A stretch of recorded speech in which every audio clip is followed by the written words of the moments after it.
En esta ocasión nosotros vamos a presentar el trabajo práctico número 1 correspondiente a la materia Teorías sobre la enseñanza y el aprendizaje en la educación a distancia.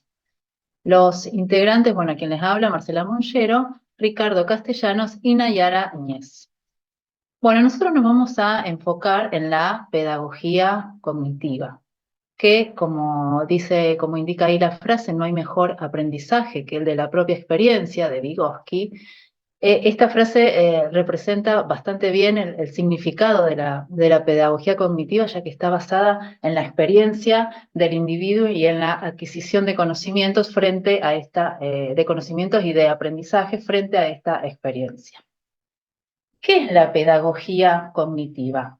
Bueno, primero para hablar de pedagogía cognitiva nos tenemos que referir a la teoría cognitiva, ya que es en lo que se basa la pedagogía cognitiva. La teoría cognitiva lo que hace es intentar explicar procesos complejos del pensamiento y las actividades mentales que propician la relación estímulo-respuesta. ¿Y a qué se refiere esto? Bueno, al estímulo que recibimos a partir de los sentidos, del entorno que nos rodea, cómo internalizamos esa información, cómo la procesamos y cómo a partir de ahí generamos conocimiento, aprendizaje efectivo. Y se enfoca en procesos mentales que están involucrados en la construcción activa del conocimiento. ¿A qué se refiere con construcción activa? Bueno, se refiere activa porque el individuo, el estudiante, tiene un proceso, un papel activo en la generación de este aprendizaje, de estos conocimientos, ya que lo que hace es, cuando recibe el estímulo, generar procesos que los puede relacionar con procesos que ya vienen o que ya tiene, o generar nuevos procesos que van a terminar en un aprendizaje que le va a posibilitar el desarrollo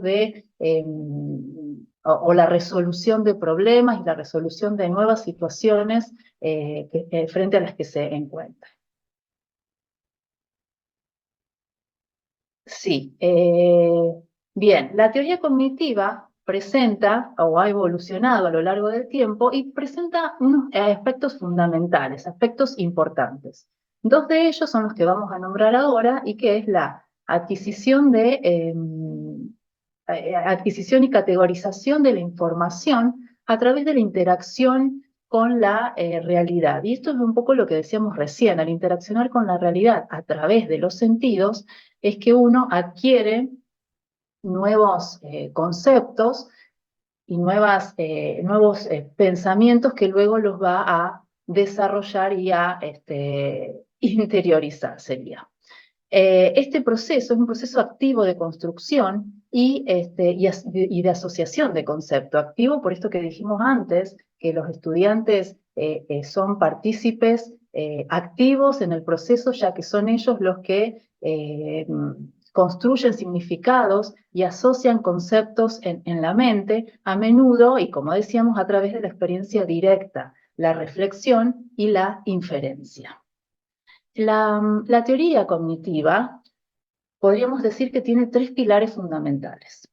Uno de ellos es la aceptación del método científico. Y esto, bueno, es evidente a partir de todo esto que venimos diciendo, que se basa en lo que uno experimenta, ¿eh? Y el aprendizaje es resultado de la internalización de de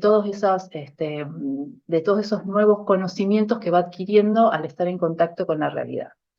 Otro pilar importante de la teoría cognitiva es la objetividad que tiene, ya que se basa en hechos reales, en hechos concretos, utiliza técnicas objetivas como son pruebas, cuestionarios y bueno, análisis de desempeño. Otra de las características de la teoría cognitiva son son los procesos cognitivos internos, que se centran en comprender, o sea, estos procesos incluyen la percepción, la atención, la memoria, el razonamiento y la resolución de problemas. Todos estos procesos internos son los que luego llevan al desarrollo del aprendizaje efectivo. Y ahora sí, la que sigue, las características de la teoría cognitiva. Bueno, acá tenemos algunas de ellas, por ejemplo, el conocimiento significativo, la instrucción efectiva, todo esto en pos de facilitar el aprendizaje del estudiante, una información organizada que es necesaria para que los estudiantes sean capaces de conectar la nueva información adquirida con el conocimiento existente de una forma significativa. Y una de las características que consideramos más importantes es la retroalimentación, ya que es una parte integral del proceso y al haber retroalimentación, el estudiante es capaz de comprender cuáles son sus fortalezas y cuáles las áreas que tiene que mejorar para, bueno, a partir de la comprensión y para poder mejorar su desempeño. Ahora vamos a ver cómo es importante comprender estos fundamentos que nos comentaba Marcela y ver dentro de estos fundamentos esenciales que forman nuestro pensamiento y nuestro aprendizaje. Estas actividades mentales tienen lugar en nuestra mente, obviamente, y sirven para adquirir, procesar, almacenar y utilizar la información que necesitamos para subsistir y para aprender. Las personas piensan, aprenden, recuerdan y resuelven problemas por medio de dos procesos, uno que se llama proceso básico, que es una condición. Tenemos que pensar que esto es como el cimiento de nuestro proceso cognitivo, en donde muchas veces no se ve o no lo pensamos como tal, sino que lo utilizamos para el resto de los procesos. Acá es donde se inicia básicamente con un disparador, que puede ser una sensación, un sentido. Tenemos muchos sentidos, muchos más que 5 o 6. Se están hablando de más de 10 o 12 sentidos que nosotros podemos llegar a tener de forma innata. Y esos sentidos van a ser disparadores para formar o para aprovechar la memoria y de esa forma entrar a formar esquemas de conocimiento o esquemas de memoria. Por eso que en los procesos básicos vamos a ver la percepción, la atención y la memoria, pero la memoria básica, o sea que es la memoria de corto plazo, la memoria de mediano plazo, que es la que rápidamente nosotros, si no nos llama la atención, la perdemos. Por otro lado tenemos los procesos superiores que se desarrollan basados en los anteriores y estos procesos son como los arquitectos, o sea, teníamos los cimientos, ahora tenemos los arquitectos que forman nuestra cognición y son responsables de tareas mucho más complejas como resolver problemas, tomar decisiones, hacer planificaciones y, por ejemplo, tener el pensamiento crítico, que es lo que deseamos. Ahí tenemos explicado, bueno, justamente el tema de la creatividad. En el tema de la creatividad, ahí tenemos un exponente que es de Bono, es un pensador, un psicólogo actual que habla sobre el pensamiento lateral, más inclinado hacia lo que es los temas de innovación. En estos procesos, son procesos y esquemas que se forman en nuestro cerebro, en nuestra mente, y acá seguimos tomamos como referencia la teoría de Robert Garnier, quien nos explica un poco cuáles son las fases desde el marco conceptual que se desarrollan en las diferentes etapas del pensamiento. Acá se enfatiza la importancia de diseñar la instrucción, nosotros como el área de la enseñanza, para que sea efectiva y se adapte a cada una de las fases para optimizar el proceso de aprendizaje. En la primera etapa tenemos la aprehensión, que es justamente donde buscamos establecer un objetivo. No solamente establecemos un objetivo para lograr esa motivación, sino que aprovechamos también para establecer hacia dónde debemos dirigir nuestras acciones como docentes. La segunda etapa es la aprehensión, en donde lo que nosotros hacemos es justamente mostrar hacia dónde dirigir esa atención. Esa atención va a ser de una percepción selectiva en los alumnos y nos va a cambiar algún estímulo que puede hacer fortalecer justamente el flujo cognitivo. En la tercera etapa tenemos la adquisición, que es justamente codificar toda la información y comenzar a estimular la memoria. Lo que mencionaba antes, la memoria de corto plazo, la memoria de mediano plazo, y de esa forma prepararnos para formar los esquemas mentales. La cuarta es la retención. Acá lo que logramos es justamente almacenar en la memoria aquella información que nos es relevante, aquella información que nosotros encontramos algún tipo de significancia como para empezar a adquirirla por interés. En la quinta etapa vemos lo que se llama recuperación, que es básicamente buscar esquemas anteriores, recuerdos, que son los esquemas de memoria que ya teníamos guardados de información previa. Esta información puede ser consciente o puede ser inconsciente. Puede ser de algunas etapas de la vida o puede ser disparada por algún sentido. Como ejemplo les doy en el caso que uno va por la calle y siente algún olor y le trae el recuerdo, por ejemplo, de la casa de su abuela, o un olor a ropa o un olor determinado. Ese es un poco el disparador de lo que es la recuperación. En la sexta etapa, que es la generalización, acá lo que buscamos es comparar y buscarle esos recuerdos para asociar. En la séptima etapa vemos el desempeño, que es justamente la asociación de lo que nosotros estamos adquiriendo versus los recuerdos que tenemos. Y por último, tenemos la retroalimentación, que es una etapa muy interesante porque aquí es donde adquirimos nuevos conocimientos o reforzamos los que ya teníamos. Y acá puede pasarnos como personas varias cosas. O buscamos alternativas de pensamiento, o aplazamos juicios de otros, o hacemos una revisión de supuestos, mejorándolos. Y acá hay un solo inconveniente que quiero mencionar, que es la discrepancia que podemos tener con otros pensamientos de otras personas, en donde podemos tener negaciones, polarizaciones o asociaciones de opuestos negando o reafirmando una idea nuestra. Por eso que acá quiero resaltar, y ya terminando mi charla, es el tema de la importancia que tiene trabajar en grupo. Por eso al trabajar en grupo nosotros eh, podemos reforzar y adquirir nuevos conocimientos para el aprendizaje. Bien, ahora vamos a hablar un poco sobre los aportes dentro de la pedagogía cognitiva. Pero antes es importante ir un poco atrás en el tiempo y hablar sobre la teoría conductista, que surgió a partir del siglo XX, comienzos del siglo XX. Quiero destacar principalmente la psicología de Gestalt, fue precursora e influyente en el desarrollo de la psicología cognitiva.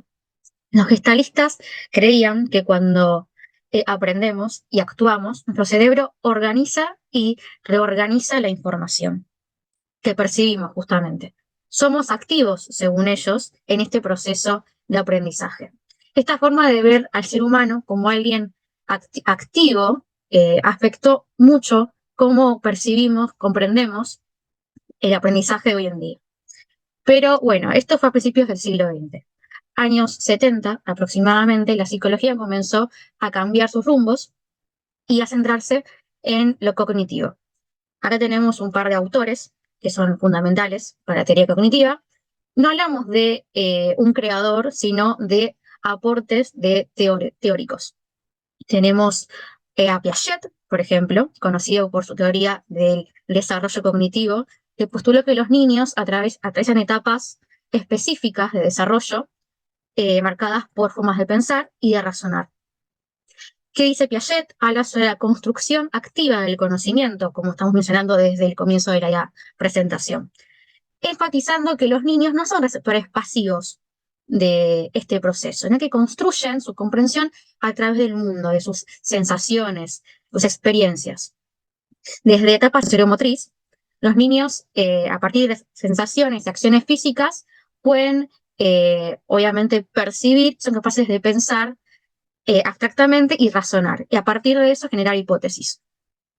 Tenemos luego a Lev Vygotsky, que introdujo el concepto de zona de desarrollo próximo, que lo que plantea es lo fundamental de la interacción social para este aprendizaje. ¿Por qué menciona esto? Porque es un andamiaje para la interacción social. Es fundamental. El lenguaje, la comunicación, es el pilar del aprendizaje. No solamente comprendido como adquirir conocimiento, sino también habilidades. Tenemos a Brunner, que habla sobre la teoría del descubrimiento, ¿sí? Conocer por medio del descubrimiento. También la exploración y la resolución de problemas. Se agrega un poco más a la teoría de Vygotsky. Comprender no es solamente adquirir información, sino también poder resolver a partir de esa información y conocimiento. Tener estrategias para que pueda resolver el alumno problemas de su día a día también, que puedan ser aplicadas. Tenemos a Ausubel, que menciona que el verdadero aprendizaje es el significativo. ¿Por qué? Porque impacta en el estudiante. Obviamente va a desarrollar la idea de organización y de la información, pero la idea de construir en lo que el alumno sabe, tomar el conocimiento previo y a partir de ahí ir construyendo el nuevo conocimiento. Los trabajos de estos diferentes teóricos tienen algo en común: el rol activo del estudiante en la construcción de su conocimiento. Es fundamental la percepción, la atención, la memoria, el razonamiento, los problemas para comprender su realidad y la comunicación, que es fundamental. Bien, ahora vamos a hablar un poco sobre la relevancia, ¿sí?, y el impacto que tuvo la educación a distancia en la pedagogía cognitiva. Puedo decir que se influyen entre las dos. ¿Por qué digo esto? Porque cambia un poco los enfoques, tanto en los procesos mentales de los estudiantes y en las nuevas oportunidades que nos ofrecen estos espacios. Bien, tenemos ejemplos. Personalización del aprendizaje. La educación virtual nos permite eso, nos permite poder personalizar la educación a distancia, adaptarse a características de los estudiantes, también a entornos diferentes donde se da esta educación. Adaptación de los recursos educativos. Tenemos una variedad de modalidades, tanto texto, imágenes, videos, animaciones, que ayudan a que el alumno pueda elegir también cuál es o qué es más cómodo para él a la hora de aprender. Otra vez, el andamiaje y apoyo cognitivo. Si bien hablamos de un medio muy interactivo, hay momentos de retroalimentación que son fundamentales. ¿Por qué? Porque esto no funciona sin la comunicación, que es lo más importante que estuvimos mencionando. No se deja de lado también el fomento del pensamiento crítico. Estamos en un entorno a distancia, pero igualmente buscamos que los alumnos puedan resolver problemas y también puedan aplicar y tener habilidades. Ahí tenemos análisis de caso, proyectos. El trabajo en equipo es fundamental también en la educación a distancia. También ha cambiado un poco el rol del educador y del educando. El rol del educador es un guía, facilitador, promotor de la colaboración entre estudiantes. Es un evaluador formativo que promueve y está en constante promotor también la tecnología educativa. Es innovador el docente, buscando cada vez más horizontes para poder enseñar. También tenemos que el rol del alumno va cambiando. Es mucho más activo, es protagonista, es autónomo en su aprendizaje también, pero autónomo que necesita al otro para colaborarse. Hablamos de la colaboración y la comunicación también dentro de su propia educación. Lo importante del feedback. El estudiante también tiene las herramientas para poder mejorar su educación. Bien, ahora vamos a pasar a hablar un poco sobre la puesta en práctica de la pedagogía cognitiva, los ejemplos que encontramos en los trabajos y cómo hemos aplicado esta pedagogía.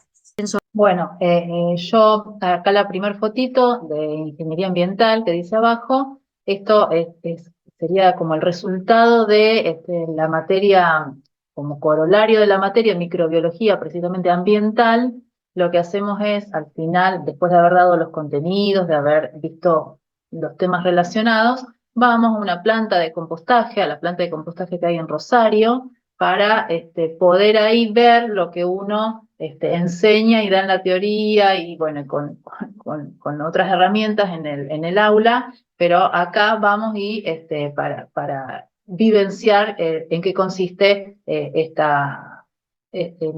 este proceso. Bien, yo puse en imagen un trabajo de historia de primer año del secundario, que hablábamos sobre inmigración y familia, y quiero mencionar acá lo importante de la motivación y que sea significativo el aprendizaje del estudiante, que pueda relacionar su contexto cultural, sociocultural, en su propio recorrido de aprendizaje, y que el docente pueda dar estos espacios para que se dé una buena retroalimentación también. Bueno, y por último, yo en mi caso encontré este ejemplo del psicólogo Wolfgang Kohler, que en su libro Gestalt Psychology de 1929 desarrolló el concepto de uva y kiki, y nosotros lo aplicamos en ingeniería de alimentos para el desarrollo de nuevos productos, en donde la percepción visual o la percepción de los sentidos no es solamente una asociación de ideas, sino que son procesos cognitivos que nos llevan a pensar cosas que son más dulces, más suaves, más ricas o más deseadas, de acuerdo a los sentidos que estamos viendo. Así que para cerrar esta presentación y resumiendo, queremos decir que en la pedagogía cognitiva, cada mente es un universo por descubrir. Muchas gracias.